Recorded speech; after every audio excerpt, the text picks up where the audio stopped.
So, hello guys, welcome to my YouTube channel Rishabh tutorials. और आज हम कबीर के पद दूसरा पढ़ेंगे। तो शुरू करते हैं। दूसरा पद। तो कबीर जी लिखते हैं कि संतो देखत जग बौराना। अब इसका मतलब क्या हुआ?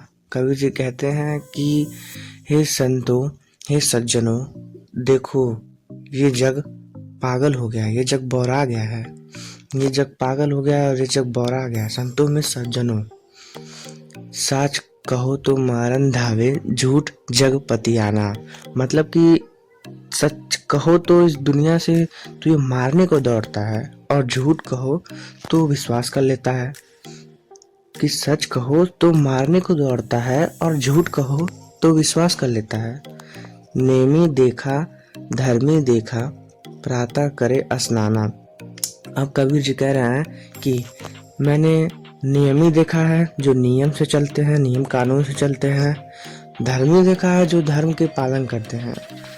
नियमी देखा, धर्मी देखा, प्रातः करे स्नाना। मतलब कि जो सुबह सुबह दिखावटी का नियम धर्मों को लेकर चलने वाले और सुबह सुबह नहा धो के पूजा पाठ करने वाले, ऐसे लोगों को कबीर बता रहे हैं कि नियमी देखा, धर्मी देखा, प्रातः करे स्नाना, आत्म मारी परखनाना ही पूजा, उनमें कुछ नहीं ज्ञाना। और अपने अंतर की आत्मा यानी परमात्मा, हमारे अंतर की आत्मा जिसका दूसरा रूप परमात्मा है, हमने पहले पद में पढ़ चुके हैं ये बात।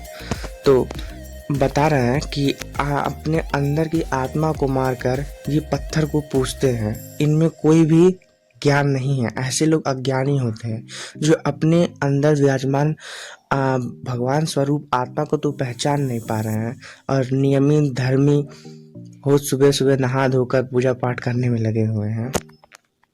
यही बता रहे हैं। तो आगे पढ़ते हैं। बहुत तक देखा पीर औलिया पढ़े किताब कुराना।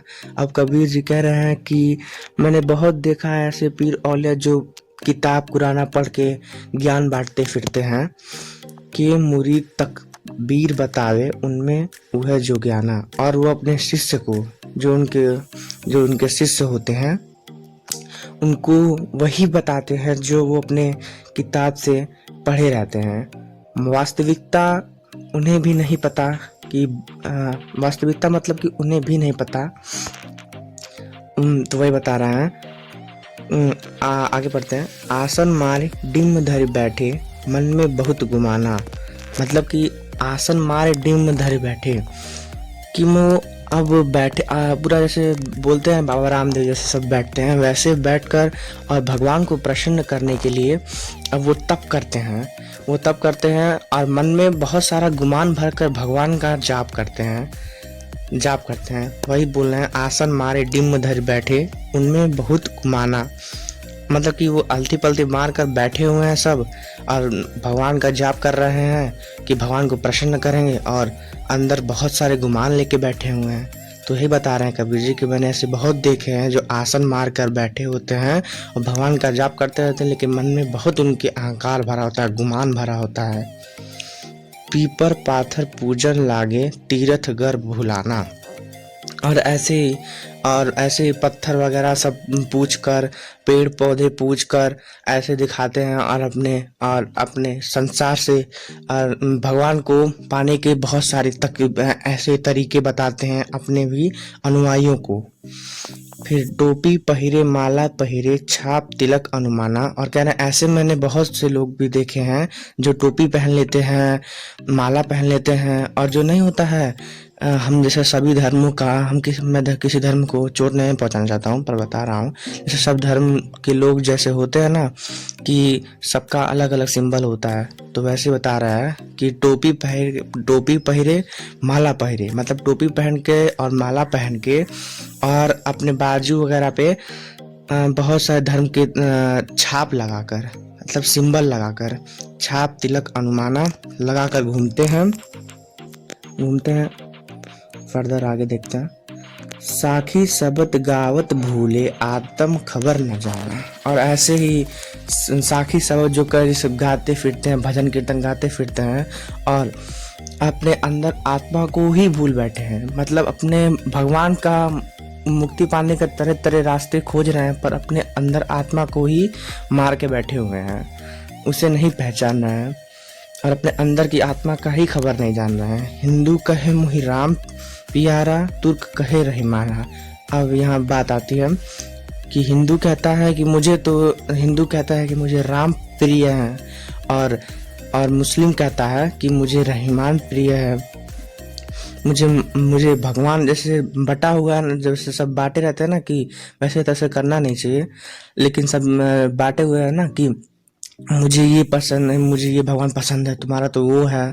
तो वैसे ही बोल रहा है कि हिंदू कहते हैं मुझे राम प्रिय है, और तुर्क और वो मुस्लिम कहते हैं कि मुझे रहीमान प्रिय है। आपस में दो लरी लरी मुँहे, गर्भ न काहू जाना। फिर कहते हैं और ये दोनों आपस में ही ऐसे ही एक दूसरे के आप जात पात को लेकर आपस में ही लड़ लड़ के मर जाते हैं, और मार्ग न को जाना, और अपने ऐसे मुक्ति के मार्ग को देखते हुए कि अपने आत्मा को नहीं जब पहचानते हैं, और अपने कि हम आपस में मेरा जात ऊपर है, तुम्हारा जात ऊपर है, ऐसे कर करके आपस में लड़ लड़ के मर जाते हैं। घर घर मंत्र देत फिरत है, घर घर मंत्र देत फिरत है, महिमा के अभिमाना। और अपने अभिमान में अभिमान के महिमा में घर घर मंत्र देत फिरत है कि तुम ये कर लो तो तुम्हें भगवान की प्राप्ति हो जाएगी, ये हो जाएगी।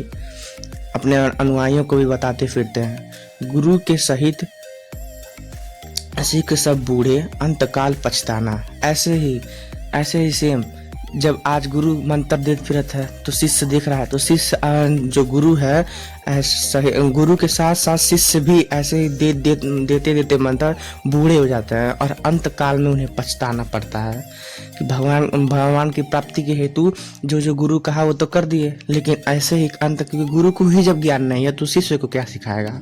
तो ऐसे ही वो अंत काल में उन्हें, जो उनके शिष्य हैं, उन्हें भी पछताना पड़ता है। कहे कबीर सुनो हो संतो, ई सब धर्म भुलाना, कहते कहो कहा नहीं माने, सहज सहज समाना। कि कबीर जी कहते हैं कि हे संतो, अगर तुम्हें हे संतो तुम इन सब से दूर रहो, और इन सब के चक्करों में मत पड़ो, और भगवान को पाने का रास्ता जो है, इन सब के कहने पे मत जाओ, और भगवान को पाने का रास्ता बस प्रेम भाव से उनकी पूजा करना है, प्रेम भाव से रहना, यही भगवान का पाने का रास्ता है, यही कबीर जी कहते हैं। तो गाइस, आपको अगर ये पद अच्छा लगा हो, और अगर आप और भी इससे रिलेटेड वीडियो देखना चाहते हैं, तो please like and share and subscribe to my channel, और प्लीज़ बेल नोटिफिकेशन को प्रेस कर दीजिएगा आगे आने वाले अपडेट्स के लिए। तो गुड बाय दोस्तों।